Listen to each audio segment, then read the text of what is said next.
Actually ആർക്കാണ് treatment വേണ്ടത്? ഈ കുട്ടികൾക്കാണോ പാരൻസിനാണോ?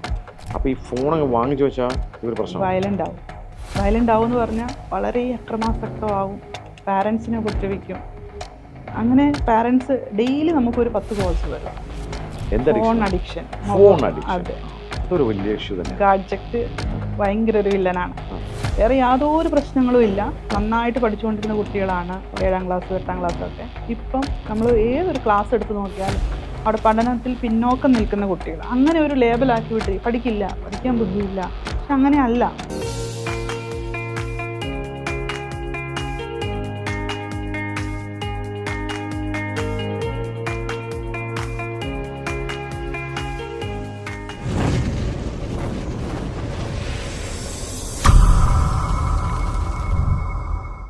നമ്മുടെ സമൂഹത്തിൽ ഒരു സംരംഭത്തിലേക്ക് ഇറങ്ങുന്നവർ പലതരമാണ്. ഒരു 4 തരത്തെ ഞാൻ കണ്ടിട്ടുണ്ട്, നിങ്ങളും കണ്ടു കാണും. ചിലരുണ്ട് എങ്ങനെയെങ്കിലും എന്തെങ്കിലും തുടങ്ങണം എന്ന് പറഞ്ഞുകൊണ്ട് തുടങ്ങുന്നവർ. ചിലരുണ്ട് ഒരു ഓപ്പർച്യൂണിറ്റി കണ്ടപ്പോൾ അതിലേക്ക് ചാടി വീണവർ. ചിലപ്പോൾ ഒരു ജോലിയൊക്കെ ചെയ്തുകൊണ്ടിരിക്കുന്ന സമയത്താണ് ഒരു ഓപ്പർച്യൂണിറ്റി വന്നതെന്ന് പറയുന്നത് കേട്ടിട്ടുണ്ട്. ചിലരുണ്ട് സമൂഹത്തിലെ ഒരു പ്രോബ്ലം ഉണ്ട്, ആ പ്രോബ്ലത്തിൻ്റെ സൊല്യൂഷനാണ് എൻ്റെ കയ്യിലുള്ളത് എന്ന് വിചാരിച്ചുകൊണ്ട് സംരംഭത്തിലേക്ക് ഇറങ്ങുന്നവർ. ചിലരുണ്ട് സ്വന്തമായി ഒരു പ്രോബ്ലം ഫേസ് ചെയ്തപ്പോൾ അത് സമൂഹത്തിൽ മറ്റുള്ളവർക്കുണ്ടോ എന്ന് തിരിച്ചറിഞ്ഞ് അതിലേക്ക് ഇറങ്ങുന്നവർ. ഇന്ന് ഒരു വനിതാ സംരംഭക, അദ്ദേഹത്തിനുണ്ടായ ഒരു പ്രോബ്ലം അത് സമൂഹത്തിൽ വളരെ ഉപയോഗപ്പെടുന്ന രീതിയിലുള്ളൊരു സംരംഭമായി വളർത്തിയ സ്പാർക്കുള്ള ഒരു കഥയാണ്. ഈ കഥ പറയാൻ എന്നോടൊപ്പം ഇരിക്കുന്നത് ആശയാണ്. ആശ, സ്വാഗതം സ്പാർക്കിലേക്ക്. Thank you. താങ്കളുടെ നാട് എവിടെയാണ്? ഞാൻ ബേസിക്കലി കണ്ണൂരാണ്. ജനിച്ചതും 10th വരെ പഠിച്ചതും കണ്ണൂരാണ്. അതിനുശേഷം ഞങ്ങൾ കാസർഗോഡ് ജില്ലയിലേക്ക് മൈഗ്രേറ്റ് ചെയ്ത് പോയി. +1 +2 പിന്നെ അതുപോലെ ഡിഗ്രി ഞാൻ കാസർഗോഡാണ് പഠിച്ചത്. Degree BA economics Kasaragod government കോളേജിൽ നിന്ന് പഠിച്ചു. താങ്കളുടെ പാരൻസ് ആരെങ്കിലും ബിസിനസ്സോ എന്തെങ്കിലും ആണോ? ഇല്ല, ബിസിനസ് അല്ല. അവർ തീർത്തും കർഷക റബ്ബറാണോ? റബ്ബറാണ്. അപ്പം നിങ്ങൾ ഈ കോട്ടയം ആ ഭാഗത്ത് നിന്ന് മൈഗ്രേറ്റ് ചെയ്ത് പോയവരാണ്. കണ്ണൂർ പണ്ട് വന്നവരാണ്. ഓക്കെ. അപ്പോൾ ഡിഗ്രി പഠനശേഷം പിന്നെ എന്താ ചെയ്തത്? ഡിഗ്രി കഴിഞ്ഞ് ഞാൻ ബീഹാറിലേക്ക് പോയി. ബീഹാർ? അതെ. അന്നത്തെ കാലത്ത് നമ്മൾ പേടിച്ചിരുന്ന ഒരു സ്ഥലമായിരുന്നു അല്ലേ? അതെ.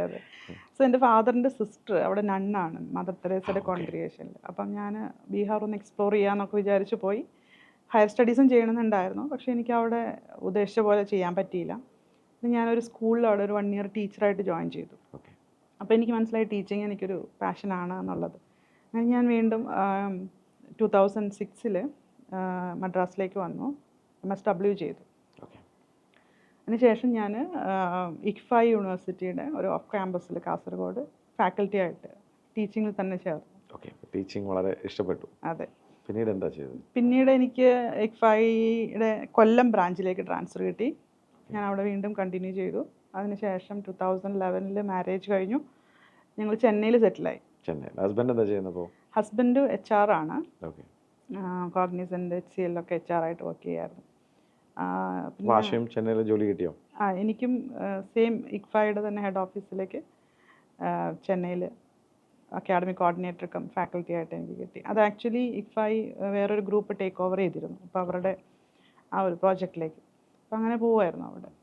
അപ്പോൾ സമയത്താണ് മകനുണ്ടായി. പിന്നെ ഒരു 2 വർഷം ബ്രേക്ക് എടുത്തു.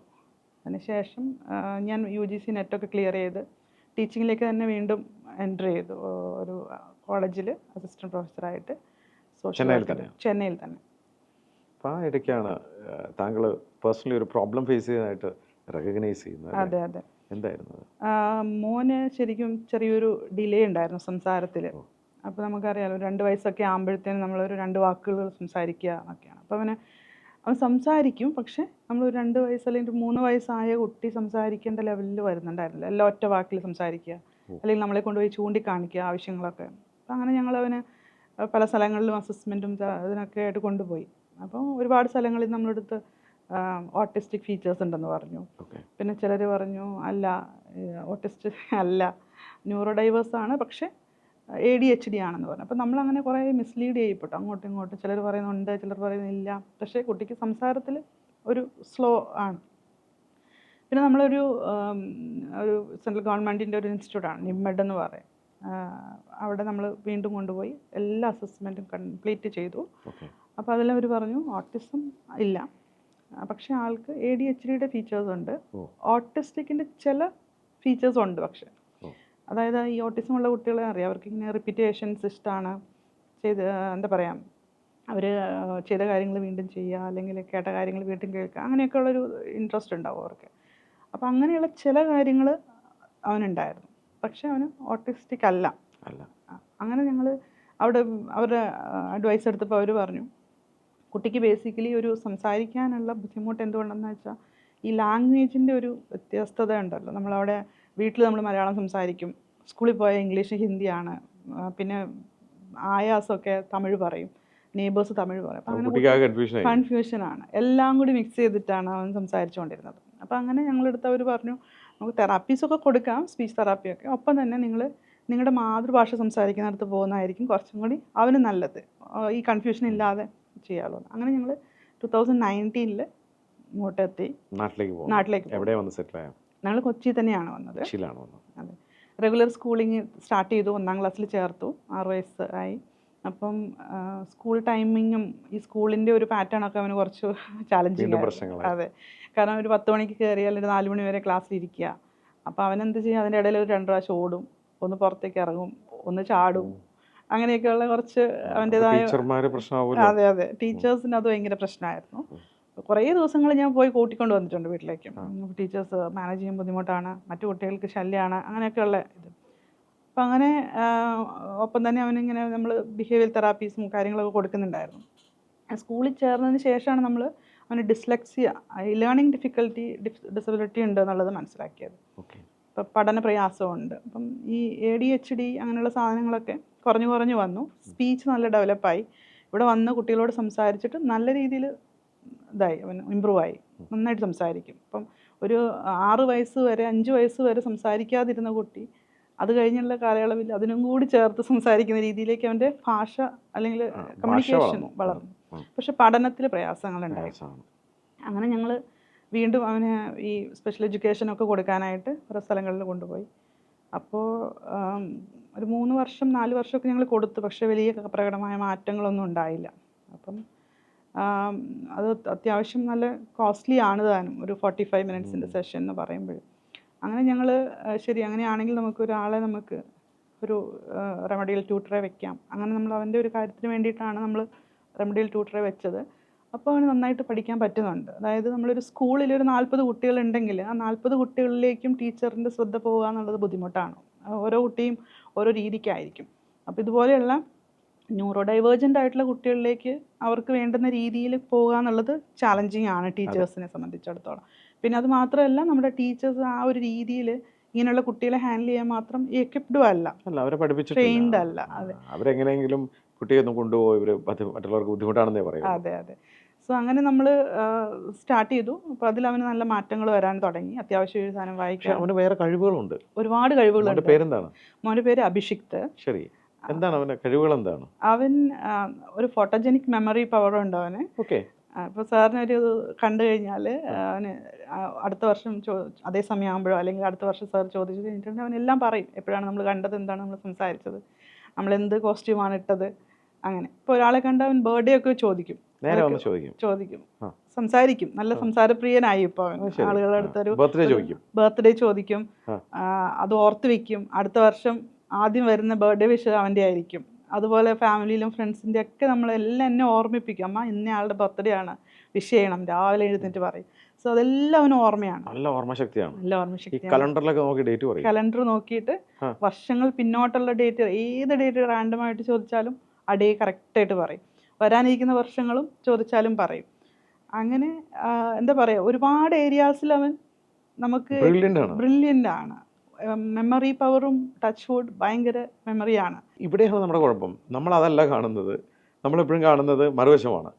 സംസാരിക്കാൻ മോശമാണ്, ഇത്തിരി ഹൈപ്പറാണ്, ക്ലാസ്സിൽ ഇരിക്കുന്നില്ല. ആക്ച്വലി നമുക്കൊന്നും ഇല്ലാത്ത കഴിവാണ് ആശിപ്പ് പറയുന്നത്. എനിക്കിപ്പോൾ ഒരാളുടെ ബർത്ത്ഡേ ഓർത്തിരിക്കാനുള്ള കഴിവില്ല. എന്നാൽ പലപ്പോഴും വിട്ടുപോകാറുണ്ട്. ഭാര്യയുടെ ബർത്ത്ഡേ പോലും മറന്നുപോയ ആളാണ്. പലപ്പോഴും അതൊരു കഴിവല്ലേ? ശരി, എന്നിട്ട് ഇമ്പ്രൂവ് ചെയ്തോ? ഒരു പേഴ്സണൽ അറ്റൻഷൻ കിട്ടിയപ്പോൾ നല്ല ഇമ്പ്രൂവ്മെന്റ് വന്നു, എഴുതാനും വായിക്കാനും മണി മാനേജ്മെന്റും കാര്യങ്ങളൊക്കെ. അങ്ങനെ ഞാനത് എൻ്റെ ഫ്രണ്ട്സിൻ്റെ ഇടയിലൊക്കെ പറഞ്ഞപ്പോൾ സർപ്രൈസിംഗ്ലി അവരും പറഞ്ഞു, എൻ്റെ 3-4 ഫ്രണ്ട്സ് പറഞ്ഞു അവരുടെ കുട്ടികൾക്കും ഇതുപോലെ ലേണിംഗ് ചലഞ്ചസ് ഉണ്ട്, പ്രത്യേകിച്ചും പുറത്തൊക്കെ സെറ്റിലായ കുട്ടികൾക്ക്. അപ്പോൾ അങ്ങനെ ഞാൻ അവർക്കും ഓൺലൈനായിട്ട്, കാനഡയിലും ലണ്ടനിലൊക്കെ ഉള്ള കുട്ടികൾക്ക് നമുക്ക് നോക്കാം, ഏതായാലും നമ്മൾ ഒരു ട്യൂട്ടറെ ഹയർ ചെയ്തിട്ടുണ്ട്. അപ്പോൾ അങ്ങനെ നമ്മുടെ ഫ്രണ്ട്സിനും അങ്ങനെ കൊടുത്തു. അപ്പോൾ ആ കുട്ടികൾക്കും നല്ല മാറ്റം, ഓൺലൈൻ ആയാലും ഓഫ്ലൈൻ ആയാലും. അങ്ങനെയാണ് നമ്മളിതൊരു എന്താ പറയുക, ഒരു ഒരു സ്ഥാപനമാക്കണം. സ്ഥാപനമാക്കണം എന്നൊരു ആലോചന വന്നത്. കാരണം ഒരുപാട് കുട്ടികൾ ഏത് ക്ലാസ്സിൽ നമ്മൾ പോയി നോക്കിയാലും പഠനത്തിൽ പ്രയാസമുള്ള കുട്ടികളുണ്ട്. അല്ലെങ്കിൽ അവർക്ക് എന്താ പറയുക, അവർക്ക് വേണ്ട രീതിയിലുള്ള സപ്പോർട്ട് കിട്ടാതെ അവർ പഠിക്കാത്തത്. അപ്പോൾ അവർ പഠിക്കുന്ന രീതിയിൽ അവർക്ക് പറഞ്ഞു കൊടുത്താൽ അവർ പഠിക്കും. അപ്പം നമ്മളുടെ ആ ഒരു സ്ഥിരം ഒരു ടിപ്പിക്കൽ ഫോർമുല അല്ലെങ്കിൽ ആ ഒരു രീതിയിൽ കുട്ടികൾക്ക് പഠിക്കാൻ ചിലപ്പം ഇതുപോലെ എസ്പെഷ്യലി ന്യൂറോ ഡൈവേർജൻ്റ് ആയിട്ടുള്ള കുട്ടികൾക്ക് ബുദ്ധിമുട്ടായിരിക്കും. അപ്പം ഈ ഡെവലപ്മെൻറ്റൽ ഇഷ്യൂസ് ഇല്ലാത്ത കുട്ടികൾക്കും പഠിക്കാൻ പ്രശ്നം ഉണ്ടാവും. ഇൻ്റലക്ച്വലി അവർ അല്ലെങ്കിൽ അവർ ഐക്യു ഒക്കെ നോർമലായിരിക്കാം, പക്ഷെ പഠിക്കാൻ പ്രയാസമായിരിക്കാം. പക്ഷേ അങ്ങനെയുള്ള കുട്ടികൾക്ക് നമ്മളൊരു 1-to-1 റെമഡിയൽ സെഷനോ അല്ലെങ്കിൽ സ്പെഷ്യൽ എഡ്യൂക്കേഷനോ കൊടുത്താൽ അവർക്ക് പഠിക്കാൻ പറ്റും. നമ്മുടെ സെൻറ്ററിൽ നമ്മൾ ഈ 1-to-1 സെഷനാണ് അങ്ങനെയാണ് കൊടുക്കുന്നത്. എന്താണ് അതിന്റെ പേരിട്ടത്? Everon. Ever on. We are എപ്പോൾ വിളിച്ചാലും കിട്ടും. കിട്ടും. എവർ ഓൺ ആണോ? അതെ. ശരി. അപ്പോൾ അതിലേക്ക് ഏത് രീതിയിലുള്ള കുട്ടികളാണ് മാതാപിതാക്കൾ കൊണ്ടുവരുന്നത്? ഇപ്പം നമുക്ക് എല്ലാ രീതിയിലുള്ള കുട്ടികളും ഉണ്ട്. അതായത് ഞാൻ മുമ്പേ പറഞ്ഞതുപോലെ പഠിക്കാൻ മാത്രം പ്രശ്നമുള്ള കുട്ടികൾ, വേറെ ഇൻ്റലക്ച്വൽ പ്രശ്നങ്ങളൊന്നും ഉണ്ടാവത്തില്ല. സംസാരിക്കാൻ ബുദ്ധിമുട്ടുള്ള കുട്ടികൾ, സംസാരിക്കാൻ ബുദ്ധിമുട്ടുള്ള കുട്ടികളുണ്ടാവാം, അതല്ലെങ്കിൽ ബിഹേവിയറൽ ഇഷ്യൂസ് ഉള്ളവരുണ്ടാവാം. അങ്ങനെയുള്ള എല്ലാ കുട്ടികൾക്കും നമ്മൾ ഹൈപ്പർ ആക്റ്റീവ് ആയിട്ടുള്ള കുട്ടികൾ. അപ്പോൾ അവർക്ക് ഈ അറ്റൻഷൻ കുറവായിരിക്കും. പറഞ്ഞു കൊടുക്കുന്ന കാര്യം നോർമൽ ക്ലാസ്സിൽ ടീച്ചേഴ്സ് പറയുന്ന കാര്യങ്ങൾ അവർക്ക് ഫോക്കസ് ചെയ്യാനായിട്ട് ബുദ്ധിമുട്ടായിരിക്കും. അപ്പോൾ നമ്മൾ അവർക്ക് തെറാപ്പിയും കൂടി കൊടുക്കണം. അഡിക്ഷൻ ഉള്ള പിള്ളേരുണ്ടോ? തീർച്ചയായും. Phone addiction. അതെ, അതൊരു വലിയ ഇഷ്യൂ തന്നെയാണ്. ഗാഡ്ജറ്റ് ഭയങ്കര ഒരു വില്ലനാണ്. വേറെ യാതൊരു പ്രശ്നങ്ങളും ഇല്ല. നന്നായിട്ട് പഠിച്ചുകൊണ്ടിരുന്ന കുട്ടികളാണ് 7ാം ക്ലാസ്സും 8ാം ക്ലാസ്സും ഒക്കെ. ഇപ്പം ഈ ഫോൺ നോക്കി നോക്കി പഠിത്തം നിർത്തി വീട്ടിലിരിക്കുന്ന കുട്ടികൾ ഇഷ്ടം പോലെ നമ്മുടെ കൊച്ചിയിൽ തന്നെയുണ്ട്. സാർ പറഞ്ഞാൽ വിശ്വസിക്കില്ല. വേറെ പ്രത്യേകിച്ച് കാരണങ്ങളൊന്നുമില്ല. ഈ സാധനം അഡിക്റ്റഡ് ആയിട്ട് പഠിത്തം നിർത്തിയിട്ട് 10ാം ക്ലാസ് കംപ്ലീറ്റ് ആവാതെ ഉള്ള ഒരുപാട് കുട്ടികളുണ്ട്. അപ്പോൾ ഈ ഫോൺ വാങ്ങിച്ചു വെച്ചാൽ ഇവർ പ്രശ്നം വയലൻ്റ് ആവും എന്ന് പറഞ്ഞാൽ വളരെ അക്രമാസക്തമാവും, പാരൻസിനെ ഉപദ്രവിക്കും. അങ്ങനെ പാരൻസ് ഡെയിലി നമുക്കൊരു 10 കോൾസ് വരും അങ്ങനെ ആ രീതിയിലുള്ള കംപ്ലയിൻസുമായിട്ട്. പക്ഷെ കുട്ടിക്ക് വേറെ പ്രശ്നങ്ങളോ സംസാര ബുദ്ധിമുട്ടുകളോ ഇൻ്റലക്ച്വൽ പ്രശ്നങ്ങളോ ചാലഞ്ചസോ ഒന്നുമില്ല. പക്ഷേ ഫോൺ അഡിക്ഷൻ. പക്ഷേ നമുക്ക് ആ വിഷയത്തെക്കുറിച്ച് ഒന്ന് ഡീപ്പായിട്ട് സംസാരിക്കാം. കാരണം ഈ ഫോൺ അഡിക്ഷൻ എവിടെ നിന്നാണ് തുടങ്ങുന്നത്? ഇപ്പോൾ കഴിഞ്ഞ തവണ ഞാൻ ഒരു പ്രോഗ്രാം ചെയ്യാനായിട്ട് വന്ദേ ഭാരതിൽ BNIയിൽ കൊച്ചിയിൽ നിന്ന് കണ്ണൂർക്ക് പോവുകയാണ്. BNIയുടെ പ്രോഗ്രാമാണ്. ഞാനവിടെ ഇരിക്കുന്ന സമയത്ത് തന്നെ നേരെ ഓപ്പോസിറ്റ് ഒരു ഹസ്ബൻഡും വൈഫ്, ഒരു ചെറിയ കുഞ്ഞ്, 1 വയസ്സ് കഴിഞ്ഞിട്ടുണ്ടാവും കഷ്ടി. അപ്പോൾ കുഞ്ഞിങ്ങനെ കരയുന്ന സമയത്ത് എനിക്ക് കാണാം ബാഗിൽ നിന്ന് എടുത്ത ഒരു ഫോണിൽ യൂട്യൂബിലോ ഏതോ ഒരു അനിമേഷൻ എന്തോ കാണിച്ചിട്ട് ആ കുഞ്ഞിങ്ങനെ നോക്കി ഇങ്ങനെ ചിരിക്കും. പിന്നെ അത് തന്നെ സ്വന്തമായിട്ട് തോണ്ടുകയാണ്. ഞാൻ വെറുതെ പറയല്ല, കൊച്ചിയിൽ നിന്ന് ഞാൻ കണ്ണൂർ വരെ കണ്ടു. അതായത് ആ കൊച്ച് ഇടയ്ക്ക് ഈ അമ്മ അതൊന്നും വാങ്ങാൻ നോക്കിയാൽ ഇത് ഒറ്റ ഒച്ചത്തിൽ കരച്ചിലാണ്. തൊട്ടടുത്തിരിക്കുന്ന ഹസ്ബൻഡ് ഇങ്ങനെ ഉറങ്ങുകയാണ്, എഴുന്നേറ്റ് അങ്ങോട്ട് കൊടുക്ക്, അയാൾക്ക് ഉറങ്ങണം. ഇതൊരു പ്രശ്നമല്ലേ? തീർച്ചയായും. പാരൻസ് തന്നെയാണ് കുട്ടികൾക്ക് മൊബൈൽ കൊടുത്തും ഗാഡ്ജറ്റ് കൊടുത്തും. ഇപ്പോൾ എക്സാമ്പിളായിട്ട് പറയുകയാണെങ്കിൽ വർക്കിംഗ് പാരൻസ് ആവാം. വൈകുന്നേരം വീട്ടിൽ വന്നു കഴിഞ്ഞാൽ വീട്ടിലെ കാര്യങ്ങളും ജോലികളും ഉണ്ടാവാം. ഫോൺ കൊടുത്ത് കുട്ടികളെ ഒരു സൈഡിൽ ഇരുത്തും, അവർ അടങ്ങിയിരുന്നോളും. അങ്ങനെ കൊടുത്ത് പിന്നെ ആഫ്റ്റർ കൊറോണ ഫേസിലൊക്കെ നമ്മൾ ഓൺലൈൻ ക്ലാസ്സസ് ആയിരുന്നു. അപ്പോൾ നമുക്ക് അങ്ങനെ ഒരു സാഹചര്യമായിരുന്നു ഫോൺ കൊടുത്ത് ക്ലാസ് അറ്റൻഡ് ചെയ്യിക്കേണ്ടത്. പക്ഷേ ഇപ്പം കുട്ടികൾ അതില്ലാതെ വയ്യാതെ നമ്മൾ ഈ ഭക്ഷണം കൊടുക്കുന്ന സമയത്ത് നമ്മൾ പുറത്തോട്ടൊക്കെ കൊണ്ടുപോയി ഒരു കാഴ്ച കാണിച്ച് വായിലേക്ക് വെച്ച് കൊടുക്കുന്ന ആ സമ്പ്രദായം പോയി. ഫോൺ കണ്ടിട്ടാണ് ഇപ്പോൾ കുട്ടികൾ കഴിക്കുന്നത്. അപ്പോൾ കുട്ടികൾക്ക് പറ്റുന്ന കാര്യം എന്താണെന്ന് വെച്ചാൽ അവർ ഫുഡിൻ്റെ ടേസ്റ്റ് അറിയുന്നില്ല, സ്മെല്ല് അറിയുന്നില്ല, ടെക്സ്ചർ അറിയുന്നില്ല. എന്തോ കഴിക്കുന്നു, എത്രയോ കഴിക്കുന്നു. അമ്മയെ സംബന്ധിച്ചിടത്തോളം കുട്ടി നന്നായിട്ട് ഫുഡ് കഴിക്കുന്നുണ്ട്, അത്രയും കഴിച്ചു. പക്ഷെ അത് വലിയൊരു എന്താ പറയുക വിപത്തിലേക്കാണ് പോകുന്നത്. അങ്ങനെ നമ്മുടെ നാട്ടിൽ ഒരുപാട് കുട്ടികൾ ഫോണിൻ്റെ ഈ ഒരു വെക്കേഷൻ കാലത്ത് നമ്മളൊരു ഡീറ്റോക്സ് സെൻ്ററായിട്ടും കൂടി പ്രവർത്തിക്കുന്നുണ്ട്. അപ്പോൾ ഇത്തരം കാര്യങ്ങൾ ഹാൻഡിൽ ചെയ്യാനും നമുക്ക് ഫാക്കൽറ്റീസ് ഒക്കെ ഉണ്ട്. നമുക്ക് തെറാപ്പിസ്റ്റുകളുണ്ട്, ബിഹേവിയർ തെറാപ്പിസ്റ്റുകളുണ്ട്. സോ അത് ഈ സാധാരണ മറ്റ് അഡിക്ഷൻസ് ഉള്ള ആളുകൾക്ക് എങ്ങനെയാണോ ഒരു ഡി അഡിക്ഷൻ സെൻറ്ററിൽ ചെയ്യുന്നത് അതേ മെത്തേഡ്സ് ആണ് നമ്മൾ ചെയ്യുക. അപ്പോൾ ശരിക്കും എൻ്റെ ചോദ്യം വളരെ സിമ്പിളാണ് ആശ. ആക്ച്വലി ആർക്കാണ് ട്രീറ്റ്മെൻറ്റ് വേണ്ടത്? ഈ കുട്ടികൾക്കാണോ പാരൻസിനാണോ? പാരൻസിന് നമ്മൾ തുടങ്ങണം. അവിടെയാണ് നമ്മൾ എന്താ പറയുക ഏറ്റവും കൂടുതൽ ഫോക്കസ് കൊടുക്കേണ്ട ഒരു സൈഡ് എന്ന് പറഞ്ഞാൽ. ബിക്കോസ് പാരൻസ് പലപ്പോഴും അവരുടെ ആ ഒരു എളുപ്പത്തിന് വേണ്ടിയിട്ടോ അല്ലെങ്കിൽ അവരുടെ കാര്യങ്ങൾ ചെയ്യാനുള്ളതിന് വേണ്ടിയിട്ടാണ് ഇങ്ങനെ കൊടുക്കുന്നത്. പിന്നെ അത് മാത്രമല്ല, ഇതൊരു വലിയ വിപത്താണ് എന്നുള്ളത് അവർ മനസ്സിലാക്കുന്നുമില്ല. ഏതെങ്കിലും ഒരു സ്റ്റേജിൽ മനസ്സിലാക്കും. അതെ, അവർക്ക് യാതൊരു രീതിയിലും കൈകാര്യം ചെയ്യാൻ പറ്റാതെ വരുമ്പോഴാണ് അവർ നമ്മളെ കോൺടാക്ട് ചെയ്യുന്നത്. അപ്പോൾ ഞാൻ പറഞ്ഞത് വെറുതെ അല്ല, നമ്മൾ ഈ ഒരു വെക്കേഷൻ കാലത്ത് നമ്മൾ കുട്ടികൾക്ക് ഈ ഒരു ഡിജിറ്റൽ ഡീറ്റോക്സ് സെൻ്റർ ആയിട്ട് നമ്മൾ തെറാപ്പീസ് കൊടുക്കുന്നുണ്ട്. ഇപ്പോൾ ഒരു എക്സാമ്പിൾ പറയുകയാണെങ്കിൽ 4 മണിക്കൂർ ഫോൺ നോക്കുന്ന ഒരു കുട്ടിക്ക് 4 മണിക്കൂറൊന്നും അല്ല, രാവിലെ തുറന്ന് റൂം അടച്ചിരുന്ന് അതിനകത്ത് ഫോൺ മാത്രം, അതായത് പ്രാഥമിക കാര്യങ്ങൾ പോലും ചെയ്യാൻ താല്പര്യമില്ലാത്ത, ഭക്ഷണം കഴിക്കാൻ കഴിക്കാത്ത താല്പര്യമില്ല. പിള്ളേരുണ്ട്. അതും രാത്രി ലേറ്റ് നൈറ്റ് വരെ. അതെ, എപ്പോഴെങ്കിലും ഉറങ്ങി പോകുന്ന ഫോണിൻ്റെ ചാർജ് തീരുമ്പോൾ അത് കുത്തിയിട്ടിട്ട് കിടന്ന് ഉറങ്ങുന്നതാണ്. അപ്പം ആ ഒരു രീതിയിലേക്കാണ് കുട്ടികൾ പോയിക്കൊണ്ടിരിക്കുന്നത്. അതും വേറൊരു പ്രശ്നമില്ല ആശ. നമ്മുടെ സമൂഹത്തിൽ വേറൊരു പ്രശ്നമുണ്ട്. കാരണം എൻ്റെ കുട്ടിക്ക് എന്തെങ്കിലും ഒരു പ്രശ്നമുണ്ടെന്ന് പുറത്തൊരാളോട് പറയാൻ മടിയുള്ളൊരു സമൂഹമല്ലേ നമ്മൾ? അതെ അതെ, കറക്റ്റ്. നമ്മൾ ഫേസ് ചെയ്യുന്ന വലിയൊരു ചാലഞ്ച് അതാണ്. ഫസ്റ്റ് നമ്മൾ കുട്ടിക്ക് ഇപ്പോൾ നമ്മുടെ അടുത്തൊരു കുട്ടി വരികയാണ്, ആ കുട്ടിക്ക് എന്തെങ്കിലും ഒരു പ്രോബ്ലം നമ്മൾ ഐഡൻറ്റിഫൈ ചെയ്താൽ അത് അക്സെപ്റ്റ് ചെയ്യാനുള്ളൊരു മൈൻഡ് സെറ്റ് പാരൻസിന് ഉണ്ടായിക്കൊള്ളണമെന്നില്ല. പിന്നെ രണ്ടാമത്തത്, എൻ്റെ കുട്ടിയെ ഇങ്ങനെ ഇവിടെ കൊണ്ടുവന്നാൽ ബാക്കിയുള്ളവരെന്ത് വിചാരിക്കും, സൊസൈറ്റി എന്ത് പറയും, നെയ്ബേഴ്സ് എന്ത് പറയും, നമുക്ക് അങ്ങനെയുള്ള കേസുകളുണ്ട്. സ്റ്റിഗ്മയുണ്ട്. അങ്ങനെയുള്ള പാരൻസ് ഉണ്ട്. എൻ്റെ കുട്ടിക്ക് ഒരു കുഴപ്പമില്ല, അവൻ ഇത്തിരി കുസൃതിയാണെന്നേ ഉള്ളൂ, പക്ഷേ ADHD ആണ്, മനസ്സിലാക്കുന്നില്ല. നമ്മൾ ഏർലി ഇൻ്റർവെൻഷനാണ് ഏറ്റവും നല്ലത്. ഏറ്റവും ചെറിയ പ്രായത്തിൽ നമ്മൾ കുട്ടിക്ക് എന്തെല്ലാം നല്ല തെറാപ്പീസ് കൊടുക്കാൻ പറ്റുന്നു, അവരെ മോഡിഫൈ ചെയ്യാനായിട്ട് പറ്റും എന്നുള്ളതാണ്. ഈ ഗാഡ്ജറ്റ് അഡിക്ഷനൊക്കെ നമുക്ക് കംപ്ലീറ്റ്ലി മാറ്റിയെടുക്കാൻ പറ്റുന്നതാണ്. അവർ പഠിച്ച കാര്യങ്ങളാണ്, അത് നമുക്ക് അൺലേൺ ചെയ്യാൻ പറ്റും. പക്ഷെ കുറച്ച് സമയമെടുക്കും. സാവകാശത്തോടുകൂടി പേഷ്യൻസോടുകൂടി നമ്മൾ അവരെ ഹാൻഡിൽ ചെയ്യുക എന്നുള്ളതാണ്. നമ്മൾ ഒരുപാട് അവരുടെ അടുത്ത് വയലൻ്റ് ആയിട്ട് നമ്മളും അതേ രീതിയിൽ വയലൻ്റായി വെള്ളം വെച്ചിട്ട് ഒരു കാര്യവുമില്ല. സോ നമ്മൾ ചെയ്യുന്നത് എങ്ങനെയാണെന്ന് വെച്ചപ്പോൾ 4 മണിക്കൂർ നോക്കുന്ന ഒരു കുട്ടിയാണെങ്കിൽ ആ കുട്ടിയെ 3.5 മണിക്കൂറിലേക്ക് കൊണ്ടുവരും, 3 മണിക്കൂറിലേക്ക്, അങ്ങനെ കുറച്ച് കൊണ്ടുവരുന്നു. മറ്റ് ആക്ടിവിറ്റിയിലേക്ക് അവരെ ഇൻവോൾവ് ചെയ്യിക്കുന്ന രീതിയിൽ നമ്മളൊരു ഗോൾ സെറ്റ് ചെയ്ത് കൊടുക്കും, ഒരു റൊട്ടീൻ സെറ്റ് ചെയ്ത് കൊടുക്കും.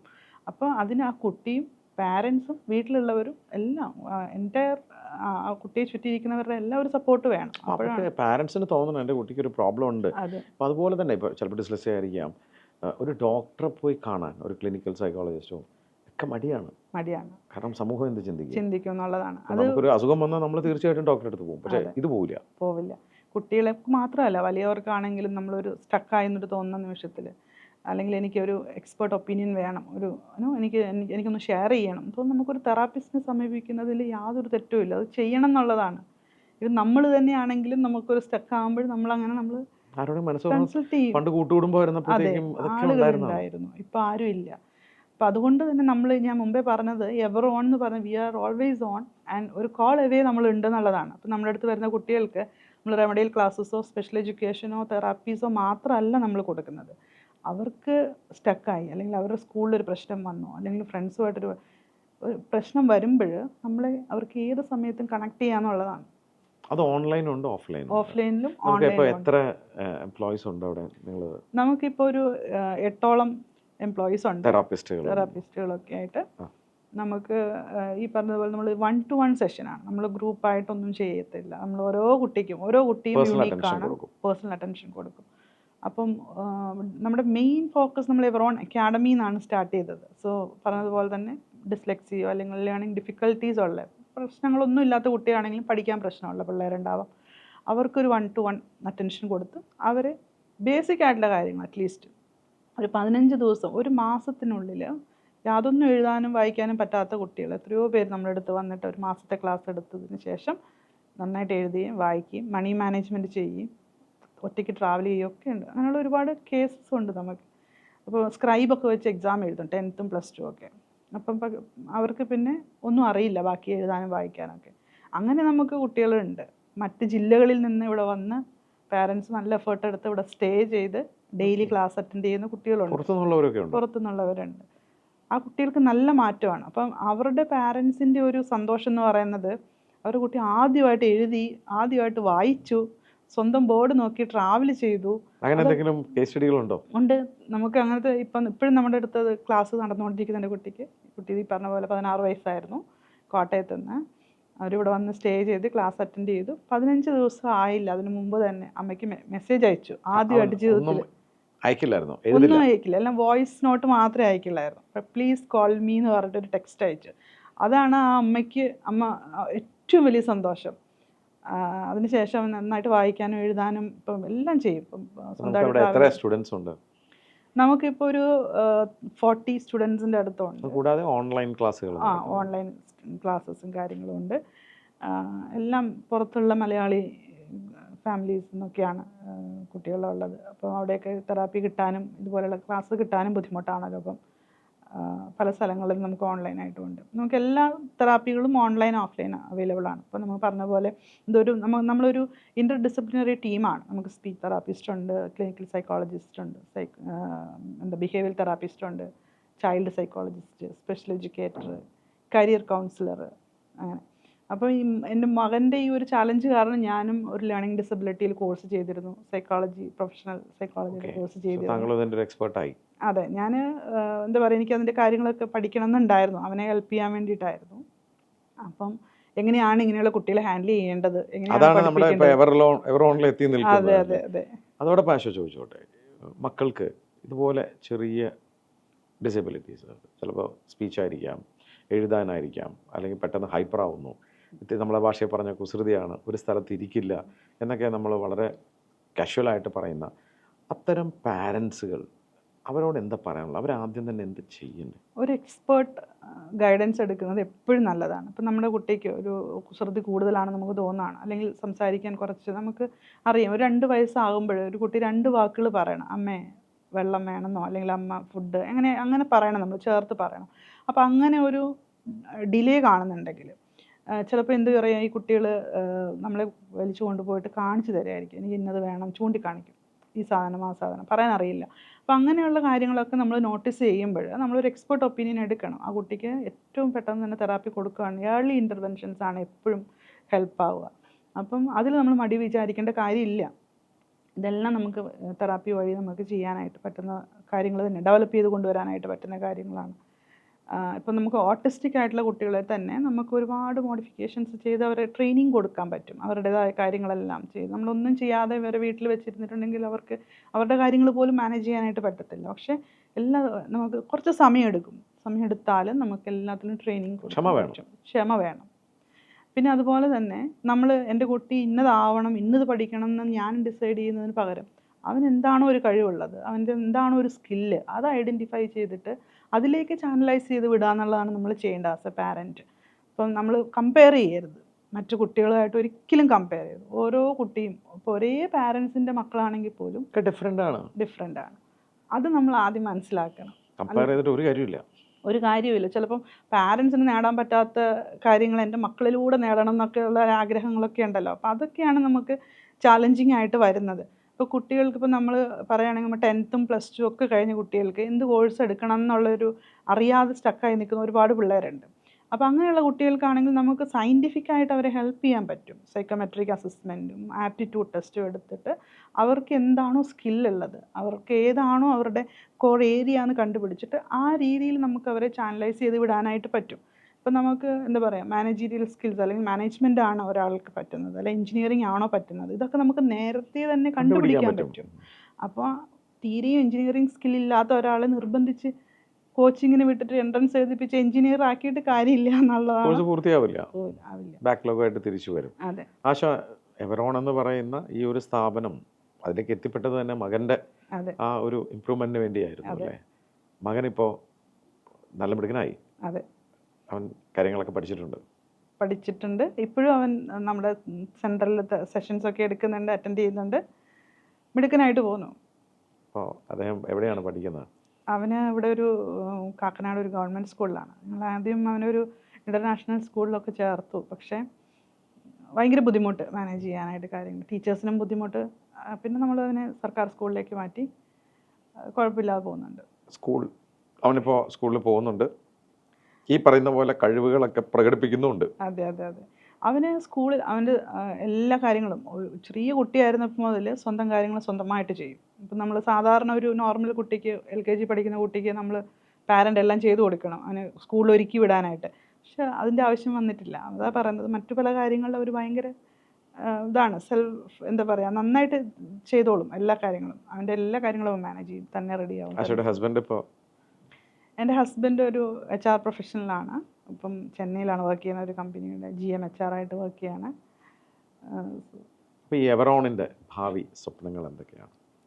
ഒരുപാട് കുട്ടികളിലേക്ക് ഇത് എത്തണം, പാരൻസിലേക്കും എത്തണം. അതാണ് ഇപ്പം നമുക്ക് ഈ ഇതുപോലെയുള്ള പ്രശ്നങ്ങൾ, ചാലഞ്ചസ് ഉള്ള ഒരുപാട് കുട്ടികളുണ്ട് നമ്മുടെ സമൂഹത്തിൽ. നമ്മൾ ഏതൊരു ക്ലാസ് എടുത്ത് നോക്കിയാലും അവിടെ പഠനത്തിൽ പിന്നോക്കം നിൽക്കുന്ന കുട്ടികൾ അങ്ങനെ ഒരു ലേബലാക്കി വിട്ട് പഠിക്കില്ല, പഠിക്കാൻ ബുദ്ധിയില്ല. പക്ഷെ അങ്ങനെയല്ല.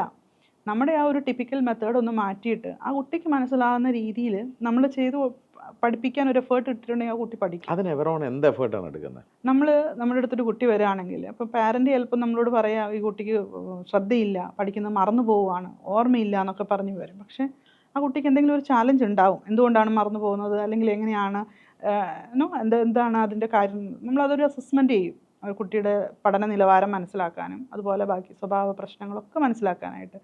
അങ്ങനെ ആ ഓരോ കുട്ടിക്കും വേണ്ടുന്ന രീതിയിൽ ഇൻഡിവിജ്വലൈസ്ഡ് ആയിട്ടുള്ള അറ്റൻഷൻ സെഷൻ കൊടുക്കുകയാണ്. കൊടുക്കുകയാണ്. അത് കൂടാതെ ഈ പാരൻസിനെയും ടീച്ചേഴ്സിനെയും ഇതൊരു അവയർനെസ് കൊടുക്കണ്ടേ? തീർച്ചയായും നമ്മൾ ഓൾറെഡി അത് സ്റ്റാർട്ട് ചെയ്ത് കഴിഞ്ഞു. ഓക്കെ. നമ്മൾ കൊച്ചിയിലുള്ള സ്കൂൾസ് ആയാലും അംഗൻവാടീസ് മുതൽ കുഞ്ഞു മക്കളെ തന്നെ അവരുടെ പാരൻസിന് നമ്മൾ പാരൻറ്റിങ് സെഷൻസ് കൊടുക്കാറുണ്ട്. PTA മീറ്റിംഗ് ഒക്കെ കഴിയുമ്പോൾ നമ്മൾ ഒരു 1 hour നമ്മൾ സെഷൻ കൊടുക്കും. എസ്പെഷ്യലി പാരൻസിന് നമ്മൾ how to handle Gen Z, Gen Alpha എന്നൊക്കെയുള്ളത്, അതൊക്കെ അവർക്കൊരു ചാലഞ്ചിങ് ആണ്. അതേപോലെ തന്നെയാണ് ഈ പറയുന്ന കുഞ്ഞു മക്കളുടെ കാര്യങ്ങൾ, അവർക്കായിട്ടുള്ള ചാലഞ്ചസ്. അപ്പോൾ പാരൻ്റൽ സെഷൻസ് നമ്മൾ കണ്ടിന്യൂസ്ലി കൊടുത്തു പോകുന്നതാണ്. അതുപോലെ തന്നെ നമ്മൾ പബ്ലിക് പ്ലേസസിൽ, പാർക്കുകളിലൊക്കെ നമ്മളിങ്ങനെ ഒരു അവയർനെസ് ക്യാമ്പയിനൊക്കെ നടത്താറുണ്ട്. അപ്പം അവിടെയാണല്ലോ കുട്ടികളെയും കൊണ്ട് പാരൻസൊക്കെ കൂടുതലായിട്ട് വരുന്നത്. അങ്ങനെ ഞങ്ങൾ കുറച്ചും കൂടി ജനകീയമായിട്ട് ആളുകളിലേക്ക് എത്താനുള്ള എഫേർട്ടുകളെല്ലാം ഇടുന്നുണ്ട്. അതേപോലെ തന്നെ ഞങ്ങൾ ചിന്തിക്കുന്ന മറ്റൊരു കാര്യവും സ്കൂളിലൊക്കെ ടീച്ചേഴ്സിനും കൂടി ഒരു സെഷൻസൊക്കെ കൊടുക്കണം എന്നുള്ളതാണ്. അതായത് എങ്ങനെയാണ് ഇങ്ങനെ ഇൻക്ലൂസീവായിട്ട് അല്ലെങ്കിൽ ന്യൂറോ ഡൈവേർജൻ്റ് ആയിട്ടുള്ള കുട്ടികളെ അക്കോമഡേറ്റ് ചെയ്യേണ്ടത്, അവരെ എങ്ങനെയാണ് കൈകാര്യം ചെയ്യേണ്ടത് എന്നുള്ള ഒരു അവയർനെസ് സെഷൻസും കൂടി നമ്മൾ ഭാവിയിൽ ചെയ്യുന്നുണ്ട്. Very good. ആശ ഒരു മകൻ്റെ ഒരു പ്രോബ്ലത്തിന് വേണ്ടി ഇതിൽ ഇറങ്ങിയെങ്കിലും അതിന്നൊരു സംരംഭമായി, അത് നിരവധി പേർക്ക് സഹായമായി, വലിയൊരു ആശയമാണ് താങ്കൾ മുന്നോട്ട് വയ്ക്കുന്നത്. അപ്പോൾ എവറോൺ വളരെ വേഗത്തിൽ തന്നെ വളരുമെന്നുള്ള പൂർണ്ണ വിശ്വാസവും താങ്കൾക്കുണ്ട്. അതെ. നിങ്ങൾ കേട്ടു ആശ അദ്ദേഹത്തിൻ്റെ മകന് വേണ്ടിയിട്ടാണ്, അദ്ദേഹത്തിൻ്റെ ഒരു ചെറിയൊരു പ്രോബ്ലം കണ്ടു കഴിഞ്ഞപ്പോൾ അതിൻ്റെ സൊല്യൂഷൻ അന്വേഷിച്ച് പോയതാണ്. പക്ഷെ അപ്പോഴാണ് അദ്ദേഹം തിരിച്ചറിയുന്നത് അത്തരം പ്രശ്നങ്ങളുള്ള നിരവധി പാരൻസ് ഉണ്ട്. പലപ്പോഴും നമുക്ക് ഈ ദൈവത്തിൻ്റെ കുഞ്ഞുങ്ങൾ, അവരുടെ കഴിവുകളൊക്കെ നമുക്കൊക്കെ ചിന്തിക്കാൻ പറ്റുന്ന അപ്പുറത്താണ്. അപ്പം നമ്മൾ ചെയ്യുന്നതെല്ലാം അവർ ചെയ്യുന്നില്ല എന്നുള്ളത് കൊണ്ട് അവർ നമ്മളോളം എത്തുന്നില്ല എന്നല്ല അർത്ഥം. നമ്മളെക്കാളും വ്യത്യസ്തരാണ് എന്ന് മാത്രമാണ് അതിനർത്ഥം. നമ്മളിത്തിരി വേഗം നടക്കുന്നു, അല്ലെങ്കിൽ നമ്മൾ നന്നായി സംസാരിക്കുന്നു, ചിലപ്പോൾ അവരിത്തിരി സ്ലോ ആയിരിക്കാം. പക്ഷെ നമുക്കില്ലാത്ത പല കഴിവുകളും ഇത്തരം കുട്ടികൾക്കുണ്ട്. ആ കഴിവുകൾ നമ്മൾ തലകുത്തി നിന്നാൽ കിട്ടില്ല. പക്ഷെ അത്തരം ആൾക്കാർ അതൊരു വലിയ പ്രശ്നമായി കാണുകയാണ്. മാതാപിതാക്കൾ ഒരു കൗൺസിലറെ കാണാനോ ഇത്തരം സെൻറ്ററുകളിൽ വന്ന് എൻ്റെ കുഞ്ഞിനൊരു പ്രശ്നമുണ്ടെന്ന് പറയാൻ പോലും മടിക്കുന്ന കാലം. അതല്ല വേണ്ടത്. ഇത്തരം കുഞ്ഞുങ്ങൾ സമൂഹത്തിൽ ഉയർന്നു വരണം. അതിന് ആശയെപ്പോലെ നല്ല കുറച്ച് സംരംഭകർ ഇത്തരം സംരംഭങ്ങൾ തുടങ്ങണം. അത് സമൂഹത്തിലേക്ക് എത്തണം. പൊതുസമൂഹം ഇത് തിരിച്ചറിയണം. നമുക്ക് അത്തരം കുട്ടികളെ സ്നേഹത്തോടെ, വാത്സല്യത്തോടെ അവരെ കൈപിടിച്ച് അവർ നമ്മളോളം, അതായത് നമ്മളൊക്കെ സംസാരിക്കുന്ന രീതിയിലേക്ക് കൺവേർട്ട് ചെയ്തെടുക്കാം എന്നാണ് ആശ പറയുന്നത്. അതിനോടൊപ്പം അവരുടെ കഴിവുകൾ ഞാൻ പറയുന്നത് പുറത്ത് കാണിക്കണം. അത്തരം മാതാപിതാക്കൾ തൻ്റെ മക്കൾക്ക് ഒരു കഴിവുണ്ടെങ്കിൽ അതതാ ഇന്ന് റീലും ഇതൊക്കെ എടുത്ത് കാണിക്കുക. നമ്മുടെ മക്കൾക്ക് ഇത്തരം കഴിവുണ്ടെന്ന് നമ്മൾ സമൂഹത്തോട് വിളിച്ചു പറയണം എന്ന് തന്നെ ഞാൻ പറയുന്നത്. പക്ഷേ വളരെ യുണീക്കായിട്ടുള്ള ഒരു ബിസിനസ് എന്ന് പറയാൻ പറ്റില്ല. കാരണം ഇതൊരു സോഷ്യൽ ഓൺട്രപ്രണർഷിപ്പാണ്. താങ്കളൊരു സോഷ്യലി കമ്മിറ്റഡ് ആയിട്ടുള്ള ഒരു വ്യക്തിയാണ്. താങ്കൾക്ക് വേണമെങ്കിൽ താങ്കളുടെ HR മേഖലയിലോ അല്ലെങ്കിൽ താങ്കളുടെ ടീച്ചിങ് മേഖലയിലോ നല്ല സാലറി വാങ്ങി താങ്കൾക്ക് എവിടെയെങ്കിലും സെറ്റിൽ ആവാൻ. പക്ഷെ മകനുണ്ടായൊരു പ്രോബ്ലം, സമൂഹത്തിൽ വേറെ പലർക്കും ഈ പ്രോബ്ലം ഉണ്ടെന്നറിഞ്ഞ് അതിൻ്റെ സൊല്യൂഷനുമായി മുന്നോട്ടാണ്. നിരവധി പേർക്ക് ആശ്വാസമാണ്. ഇനിയും നിരവധി പേർ താങ്കളെ തേടിയെത്തട്ടെ. അത്തരം കുഞ്ഞുങ്ങൾക്ക് ഒരു വഴികാട്ടിയാവട്ടെ എന്ന് എൻ്റെ വ്യക്തിപരമായ പേരിലും സ്പാർക്കിൾ എല്ലാ പ്രേക്ഷകരുടെ പേരിലും എല്ലാ ആശംസകളും. Thank you.